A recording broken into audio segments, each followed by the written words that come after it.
Now, we've heard about gas reservations and price caps when it comes to the energy crisis. Now the New South Wales Liberal government is implementing a thermal coal reserve. One minute they're trying to force coal out, of course, shut the coal-fired generators. Now they're trying to reserve coal to supply them. Just more evidence of our self-inflicted energy crisis. Let's find out what's going on with former Federal Resources Minister Keith Pitt, who joins us from Queensland. Good to talk to you, Keith. Why on earth would the New South Wales government, this is a state that's basically built on coal, be needing to reserve thermal coal supplies for its own state, especially when it's been shutting down coal-fired generators? Well, that's exactly right, Chris. And not only that, this is a government that actually sold a whole heap of them within the last 10 years. Imagine if they still owned those coal-fired power stations. They could be like Queensland Labor and profiteering.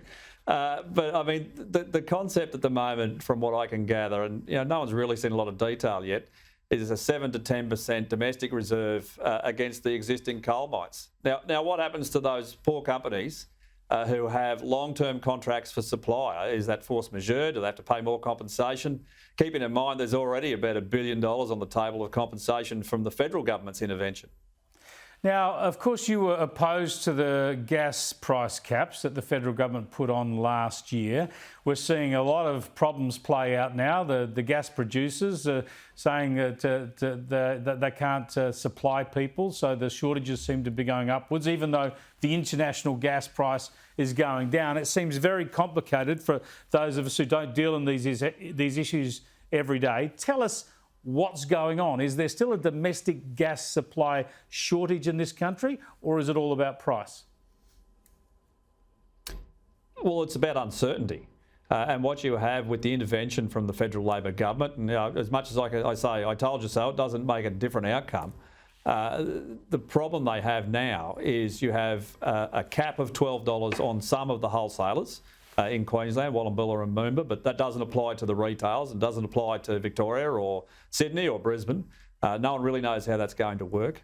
You've got a mandatory code of conduct, which is yet to be developed, consulted and delivered, and they don't know what that will do. And then you combine that with Anthony Albanese's carbon tax, which will be 10 times Gillard's, because the penalty is $275 a tonne. If you can't get offsets, that's what you will pay. So no one really knows what their costs are. You can't deliver a product in the long term for long-term contracts where you might find yourself in a position where you're making enormous losses. They just don't know, and this is the result of the intervention from federal Labor. It's a train wreck. It's still unfolding. It's still in slow motion, but I think the pain's going to increase throughout the year. Just on another issue, Keith, I wonder whether you could tell us whether you would welcome Tony Abbott back into federal parliament. Someone that sits with the Nats, I could sort of say all sorts of things. I think Tony's a great performer. He's a great Australian. It's entirely up to the New South Wales Liberal Party who they put in, but he'd make an incredible contribution.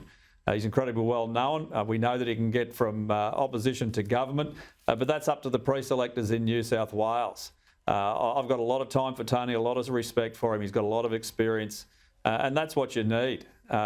I mean, you just look at what federal Labor is doing at the moment. They are intervening in everything, all the way down to what sort of stove you have in your house, because you can't have gas anymore, apparently.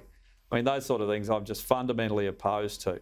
So right now, Jim Molan's funeral will be next week. It's incredibly sad. He is a great loss.